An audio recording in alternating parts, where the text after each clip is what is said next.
ఓం శ్రీ గురుభ్యో నమ. 19వ శతాబ్దపు ఇంజనీరింగ్ అద్భుతాలలో ఒకటైన న్యూయార్క్ నగరంలోని బ్రూక్లిన్ బ్రిడ్జ్ నిర్మాణానికి సంబంధించిన అద్భుతమైన కథ ఇది.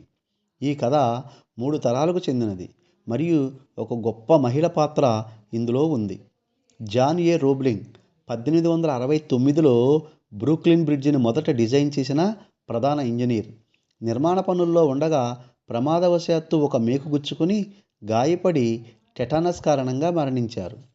అనంతరం ఈయన కుమారుడు వాషింగ్టన్ రోబ్లింగ్, ఈయన కూడా ఇంజనీరే మరియు 1860వ దశకంలో జరిగిన అమెరికా అంతర్యుద్ధంలో సమయంలో సైన్యంలో పనిచేశారు.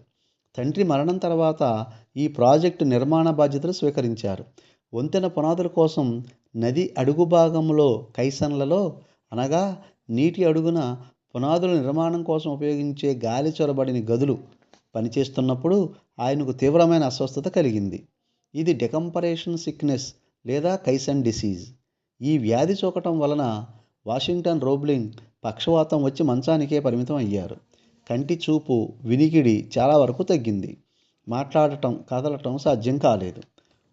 అంటే కాళ్ళు చేతులు చచ్చుబడిపోయాయి. అప్పుడు వాషింగ్టన్ భార్య ఎమిలీ రోబ్లింగ్ ఆయన ఇచ్చే సందేశాలను అర్థం చేసుకుని ఇంజనీరింగ్ సిబ్బందికి చేరవేసేది.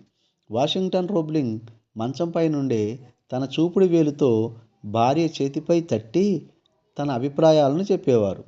ఎమిలీ రోబ్లింగ్ భర్త భావాలను అర్థం చేసుకుని నిర్మాణ సిబ్బందికి, ఇంజనీర్లకు చక్కగా పేపర్పై డిజైన్ రూపంలో ఇచ్చేవారు.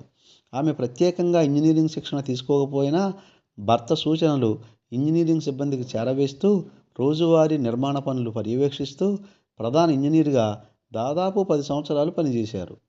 ఈ క్రమంలో ఆమె ఇంజనీరింగ్ అంశాలను నేర్చుకుని తన భర్త వాషింగ్టన్ తరపున నిర్మాణ, పర్యవేక్షణ, తనిఖీ మరియు నిర్వహణ పనులను పట్టుదలతో కొనసాగించారు. ఆమె కృషి లేకుండా ఈ బ్రిడ్జి నిర్మాణం పూర్తయ్యేదే కాదు. ప్రారంభించిన 14 సంవత్సరాల అనంతరం 1883 మే 24వ తేదీన ఈ వంతెన ప్రజల కోసం తెరవబడింది.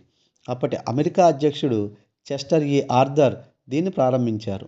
ఎమిలీ రోబ్లింగ్ తొలిసారిగా ఒక కోడిపుంజును తీసుకుని బండిపై ఈ వంతెనను దాటారు. ఉక్కు తీగలను ఉపయోగించి నిర్మించిన మొదటి వంతెన ఇది. 154 మీటర్ల పొడవుతో నిర్మించబడింది. దీని నుండి మనం నేర్చుకోవాల్సింది ఏమిటంటే ఇది ఒక ఇంజనీరింగ్ అద్భుతమే కాకుండా పట్టుదల, త్యాగం మరియు అంకితభావం, ఇంకా దృఢమైన కుటుంబ సంబంధాలు, వీటన్నిటికీ చిహ్నంగా నిలిచింది ఈ బ్రిడ్జ్. ప్రస్తుత న్యూయార్క్ నగరంలో అత్యంత ప్రసిద్ధి చెందిన అందమైన పర్యాటక ఆకర్షణలో ఈ బ్రూక్లిన్ బ్రిడ్జ్ ఒకటి.